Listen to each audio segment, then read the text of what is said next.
32-year-old Kiara Nichelle Thomas, who was accused of punching an umpire at her daughter's softball game, was wearing a Mother of the Year shirt in her mugshot. On the night of April the 9th of 2022, Thomas was hurling foul language across the field during the 12 and under girls game in Laurel, Mississippi. Apparently, she then challenged a call of 47-year-old umpire Christy Moore at second base. She went on to threaten Moore several times during the remainder of the game. Moore eventually asked Thomas to leave instead of going home. The mother waited until the game was finished before confronting the umpire and punching her. Moments after the attack, Thomas absconded, but a Parks and Recreation employee took a picture of her license plate and vehicle. She was later pulled over shortly after 7 p.m. and arrested for misdemeanor simple assault. Additionally, she was banned from all recreational facilities in Laurel.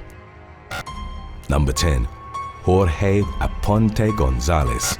"I'm being arrested for defending my kid," said 41-year-old Jorge Aponte Gonzalez when he was taken into custody after punching an umpire at a high school baseball game in Kissimmee, Florida. The game was taking place at Liberty High School on April the 18th of 2023. Earlier in the game, Gonzalez's son was issued an unsportsmanlike conduct warning by umpire Reynaldo Mora. The boy began to mouth off at the 63-year-old. Mora then told the youth to compose himself. As soon as the game ended, Mora was standing by the backstop when Gonzalez approached him from behind. Mora was sucker punched from behind and knocked out by Gonzalez, who left the area immediately after. The Osceola County Sheriff pointed out that Mora wasn't facing his attacker when he was struck, calling Gonzalez a coward. A warrant for Gonzalez's arrest was issued, charging him with battery on a sports official and disruption of a school function.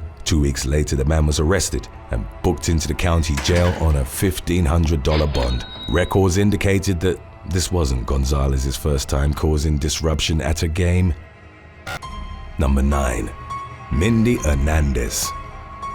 On the morning of October the 13th of 2012, Mindy Hernandez from Louisville, Kentucky, was taken away in handcuffs after her son's football game at Valley High School. As the game was coming to an end, security guard Roger Barth, who was an off-duty Metro Corrections officer, told the crowd to clear the track for the homecoming parade. The officer reportedly felt that the parents weren't moving fast enough. He subsequently approached Hernandez, telling her to get off the track or he was going to have to exit her off. The 33-year-old mother responded with a curse word directed at him. During the course of Barth's attempt to then restrain Hernandez with handcuffs, she was slammed into the track on her face, according to a witness. Eventually, Louisville Metro police officers arrived and took Hernandez into custody. She was booked into Metro Corrections on charges of disorderly conduct and resisting arrest. 4 days later, Hernandez appeared in the district court where she pleaded not guilty, claiming that Barth had used excessive force during the arrest.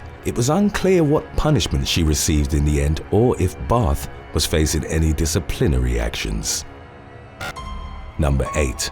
Pedro Alberto Hernandez Garcia. A confrontation between a 47-year-old Texas man and a teen devolved into violence at a San Antonio Summer League basketball game in mid-2021. Pedro Alberto Hernandez Garcia was watching his son's game at Edison High School, where he was sitting next to teen Nathan Aguilar, who just finished his game and was cheering for the opposing team. Garcia and Aguilar taunted one another. The situation escalated into a physical confrontation when Garcia, according to Aguilar, put his whole body weight on him, all the while taking his cell phone and shoving it in Aguilar's face. Aguilar then smacked the phone out of Garcia's hand. The man responded by throwing several punches, hitting the teen's head. When Aguilar's coach, Mike Moreno, intervened, he was brought down to the ground and punched several times by Garcia.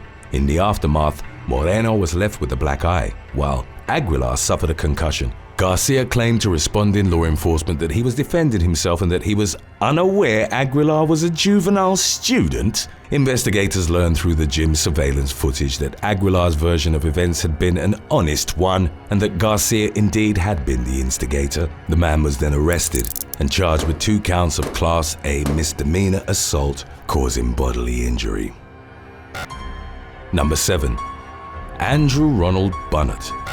During a baseball game held at West Park in Roy, Utah, in June of 2019, Andrew Ronald Bonnet allegedly threatened his children's coach with a baseball bat. The 37-year-old apparently approached the coach and began arguing. According to several witnesses, Bonnet brandished a baseball bat, appearing to attempt to hit the coach. Parents in the crowd stepped in, preventing the situation from escalating further. Bonnet was later arrested for aggravated assault. He told the police that he started the argument because his children didn't get enough play time on the field during the game. Court documents indicated that Bonnet admitted to grabbing the baseball bat. However, he claimed that he didn't intend to pull it out in a threatening manner. Number 6. Grownups at children's baseball game in Colorado. A large brawl broke out among parents at a Little League game in Lakewood, Colorado on June the 15th of 2019. The incident unfolded at Westgate Elementary shortly before noon when a 13-year-old umpire ruled that one of the players batted out of order. Someone in the stands reportedly complained. Parents then took over the field and began assaulting each other while the young players got out of the way and avoided injuries. Men and women were punching and pushing each other. The chaos ended with several people being seriously hurt, according to the Lakewood police spokesman. In the aftermath, citations were issued to 6 men for disorderly conduct and fighting in public. The executive board of the local sports association released a statement saying coaches and parents who participated in the incident were being removed indefinitely. Number 5. Michael Russell. Jacksonville Sheriff's Office homicide detective was accused of hitting a referee at a children's soccer game on March the 25th of 2023 in Florida. The 46-year-old, who was off duty, attended the game held at Losco Regional Park in the Mandarin neighborhood. During the game, a fight broke out among the players, causing several parents to come onto the field. Referees consequently tried to break up the fight, blowing their whistles. Russell approached one of the referees and told him to stop. He then struck the referee, knocking the whistle out of his mouth. The victim was able to identify Russell through a team manager. When the Jacksonville Sheriff's Office was notified of the potential criminal allegation, the agency began investigating immediately. A day after the incident, an officer obtained a photo and cell phone video of the attack, which contradicted the statement Russell had provided on March the 27th, in which he had claimed his innocence. Russell was eventually arrested and charged with third-degree felony battery on a sports official. According to the sheriff, an administrative review will follow after the conclusion of Russell's criminal case. As of the latest updates, the man was no longer with the homicide unit, but was still employed with the sheriff's office. Number 4. Jordan Lee Grinnell. 38-year-old Navy Chief Jordan Lee Grinnell, who was stationed at Richmond, Virginia, was arrested after allegedly pummeling a teen boy who had pushed his son. The ordeal occurred during the North American Sand Soccer Championship, which was held in Virginia Beach on June of 2018. Near the end of the game, Grinnell's son and the teen boy started pushing each other as they fought for possession of the ball. Out of nowhere, Grinnell suddenly charged the field, knocking the other player to the ground, striking him at least twice. According to a witness, a coach intervened by tackling the man. Others then joined in, pulling Grinnell away. The victim was hospitalized after suffering a concussion and a bloody lip. Grinnell, who'd received 5 good conduct medals in the Navy, was arrested by Virginia Beach police. He pleaded no contest on October the 4th of the same year and was found guilty of assault and battery. Grinnell was sentenced to 12 months in jail with 10 months suspended, to be followed by 2 years of probation. He'd be allowed to serve out his 60 days of incarceration over the course of 30 consecutive weekends. Number 3. Adam Susie. Woonsocket police were called to Renault Field for a reported fight on May the 3rd of 2023. When officers arrived, 3 people claimed that they'd been attacked by a Rhode Island man named Adam Susie, who'd already left the scene. An officer observed that one of the victims had swelling and redness in her left eye. Police determined that the victims were the coaching staff for the Woonsocket Boys youth baseball team. According to the staff, Susie's son had been benched by the umpire and coaches for acting out. They added that Susie began yelling obscenities at the umpire and coaching staff. Susie subsequently threw punches, hitting someone in the left eye. At that point, the coaches and other parents intervened and Susie fled the scene. Susie was later arrested and charged with 3 counts of simple assault and/or battery, as well as 1 count of disorderly conduct. Number 2. Dominique Graham.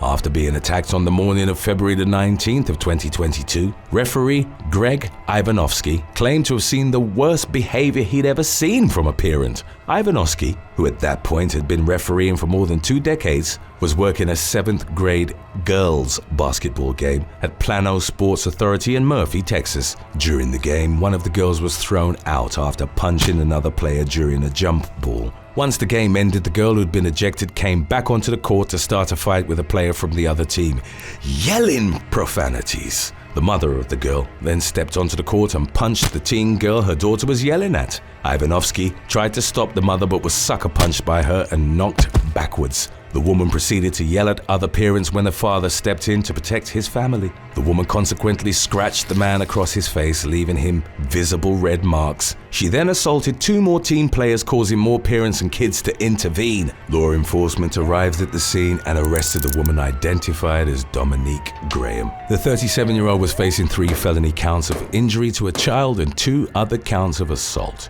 How do you do that to a child?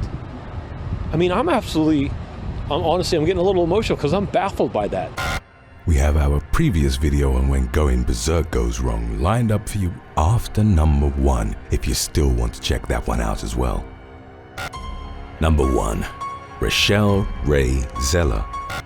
A Pennsylvania woman was accused of punching another woman and endangering a man at a youth football game on November the 20th of 2021. Local police were called to the Joe Larrick football field on Kyler's Road in Sugarloaf Township at around 7 p.m.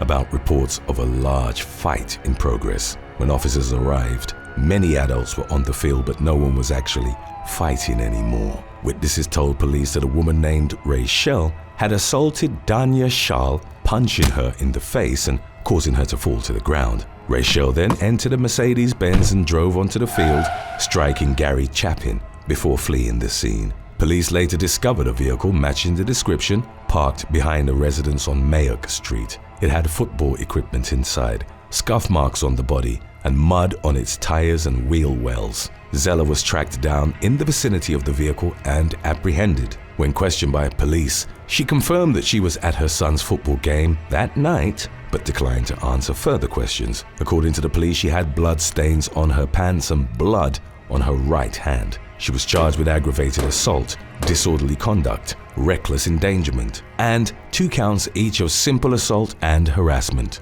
In lieu of a $25,000 cash bond, she was booked into the Luzerne County Correctional Facility. During Zella's trial, her attorney said that at the time of the incident, Zella was gathering her son and daughter to leave the field when she noticed Shal aggressively approaching her daughter. Zella eventually admitted to punching Shal because she believed that her daughter was going to be assaulted. The court also heard that Zella had to drive around the grandstand and onto the field because she hadn't been able to back out due to the amount of people around her, accidentally striking Chapin in the process. In March of 2023, Zella was acquitted on 2 counts of aggravated assault charges and convicted on charges of simple assault, reckless endangerment, and disorderly conduct and harassment. She was handed a 6 to 23-month prison sentence. Number 8. Michael Palacios.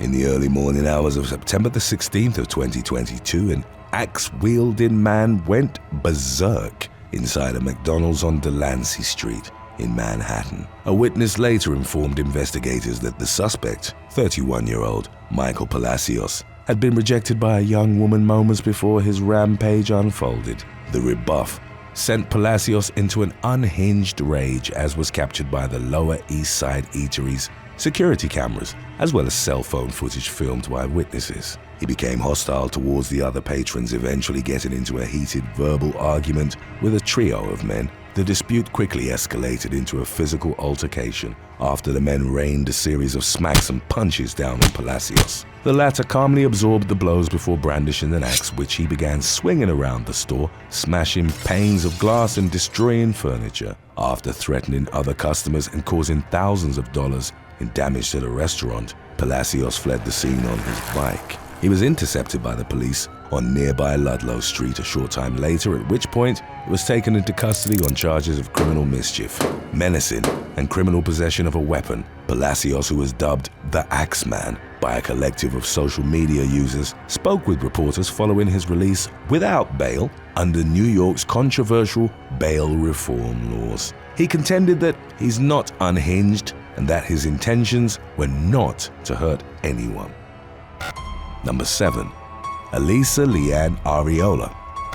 On October the 27th of 2021, Elisa Leanne Ariola went on a deadly crime spree that tore through both sides of the Kansas-Missouri state line. Court records related to the case revealed how the 22-year-old's rampage began at about 7:30 a.m. when she allegedly stole a vehicle from a Sam's Club parking lot before fleeing the scene of a traffic accident she'd caused. Witnesses managed to block Ariola's car in to prevent her from getting away, at which point she abandoned the stolen vehicle and fled on foot. She ran into a stranger's house on Toromey Avenue in Kansas City, Kansas, and told the resident that someone was after her. The homeowner, a 79-year-old woman, advised Ariola to call the police, sending the latter into a violent rage. She reportedly struck the elderly woman with a table leaf before stabbing her multiple times with a steak knife that she'd grabbed from the kitchen. Ariola then fled into a neighbor's house, leaving the victim in critical condition, which required her to be hospitalized. In the aftermath,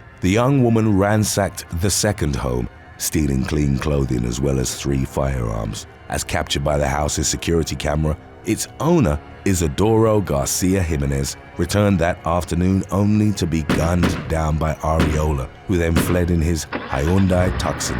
An off-duty police officer from Kansas City, Missouri, later found the suspect inside an employee's vehicle in the parking lot of a local high school. She resisted arrest, but was finally taken into custody at about 2:30 p.m. Ariola faced a litany of charges in both Wyandotte and Jackson counties, including second-degree murder in connection to Garcia Jimenez's killing. As of the latest developments, legal proceedings were still ongoing. Number 6. Yansa Robina. At about 3:30 p.m. on July the 14th of 2019, the Monroe County Sheriff's Office received reports of children jumping from the dock into the water at Gilbert's Resort in Key Largo, Florida. 2 deputies were dispatched to the scene, and the group of kids stopped when asked to do so. However, the officers subsequently spotted a pair of men swimming in a restricted area through which boats would often pass. One of the swimmers claimed to have been searching for his lost sunglasses and became increasingly aggressive and hostile towards the officers when asked to vacate the no-swim zone. The individual, later identified as 40-year-old Yansa Robina, shouted profanities at law enforcement and refused to provide any personal information, at which point he was arrested. While being taken into custody, however, Robina resisted, kicking a patrol car door with such force that it would no longer close properly. He was also accused of headbutting one of the deputies, whose mouth he then spat in. An officer deployed his taser after losing grip of Robina, who temporarily calmed down before lashing out again as reinforcements arrived on site, prompting the taser to be used for a second time. He was eventually thrown in jail on charges of battery on a law enforcement officer, property damage of $1,000 or more, resisting arrest with violence, and resisting arrest without violence. Number 5. Tabitha Raitano. Florida teen Tabitha Raitano was taken into police custody on July the 29th of 2018 for allegedly driving drunk and resisting arrest. The case subsequently garnered international headlines due to the 19-year-old's mugshots, in which she flashed a smile and playfully stuck her tongue out for the camera. The young woman pleaded not guilty to charges of disorderly intoxication, battery, and resisting an officer with violence to the officer's person. She was scheduled to appear in court the following month, although it's unclear how her case's legal proceedings ultimately played out. Raitano's high-spirited mugshots were widely likened to those of former California gangster Jeremy Meeks. The latter sparked up a career as a model and actor after the Stockton Police Department posted his mugshot on social media, leading to him being labeled the world's hottest felon. Number 4. 2022 Auckland mass stabbing.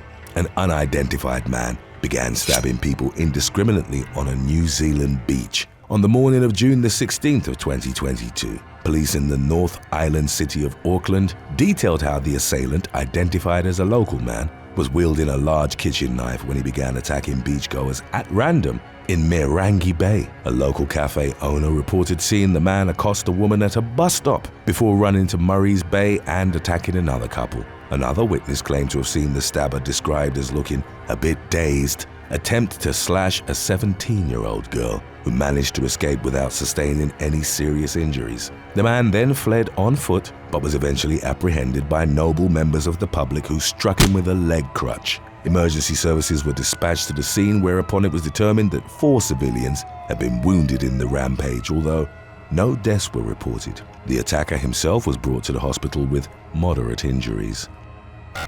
Number 3. Catalina Clauser. On June the 1st of 2012, a young mother from Phoenix, Arizona was arrested after driving around with her infant child on the roof of her car. Court documents described how 19-year-old Catalina Clauser had partaken of a considerable amount of marijuana before getting behind the wheel. Prior to driving away, however, Clauser reportedly strapped her child into a car seat, which she then placed on top of the vehicle. The car seat fell to the ground about a half-mile down the road, and traumatized witnesses subsequently came upon the child unharmed in the middle of the intersection at 45th Avenue and Cholla. Clauser didn't realize her mistake until she'd reached her destination, which was located about 12 miles away from her starting point. In the aftermath, she was arrested and charged with child abuse and driving under the influence of marijuana, to which she initially pleaded not guilty. It later emerged that only hours before Clauser's reckless blunder, her boyfriend, Manuel Peña, had been pulled over by the police for driving under the influence with the child in the car. The young woman later changed her plea to guilty and was given a deferred 3-month jail sentence, which she wouldn't have to serve if she successfully completed 16 years of probation. Number 2. Carla Cooperthwaite. The police in Bolton, Greater Manchester, were called to a convenience store on Halliwell Road on February the 4th of 2019 after receiving reports of a woman going on a rampage with a steak knife. The incident reportedly occurred at around 6:45 p.m. after the suspect, Carla Cooperthwaite, began shouting at a male patron because she didn't like the way he was staring at her. The 22-year-old chased the man out of the store and repeatedly stabbed the front door with the knife before shifting her ire towards a second man who happened to be walking past at that moment. Court records indicated that Cooperthwaite pushed the victim to the ground and berated him while frothing at the mouth. The young woman was arrested at her mother's house nearby a short time later. The 2 men whom Cooperthwaite had targeted were reportedly unharmed, but she was nevertheless charged with affray and possessing a bladed article in a public place. During proceedings at Bolton Crown Court, Cooperthwaite admitted to having been drinking heavily on the night of her outburst. She ultimately pleaded guilty to her charges, resulting in a 16-month jail sentence. Number 1. Sandra Suarez. In the spring of 2014, video footage of a topless woman going berserk inside a Pinellas Park McDonald's went viral on social media. Subsequent reports identified the Florida resident as 41-year-old Sandra Suarez, who'd walked into the fast food restaurant on 66th Street North wearing only a bikini bottom. The store's employees requested that she put on more clothing, but she refused and instead proceeded to become increasingly irate and belligerent. At one point, Suarez walked behind the front counter and overturned the cash registers, an ice cream machine, display shelves, as well as other expensive equipment. The police later estimated that she'd caused more than $10,000 in total damage during the course of her outburst, which continued even after the arrival of law enforcement. Suarez reportedly took an aggressive stance and lunged at the responding officers before being handcuffed and restrained inside a patrol car. Upon being taken to Northside Hospital, the woman was examined to determine whether she might have been intoxicated. Doctors indicated that she had neither alcohol nor other drugs in her system at the time, and officers subsequently noted that she may have mental health issues that contributed to her erratic behavior. Suarez was booked into the Pinellas County Jail on charges of criminal mischief and resisting arrest. Thanks for watching. Would you rather be caught and recorded while you were yelling at an umpire at a youth sporting event, or while you were drunk and peeing in your neighbor's garden? Let us know in the comments section below.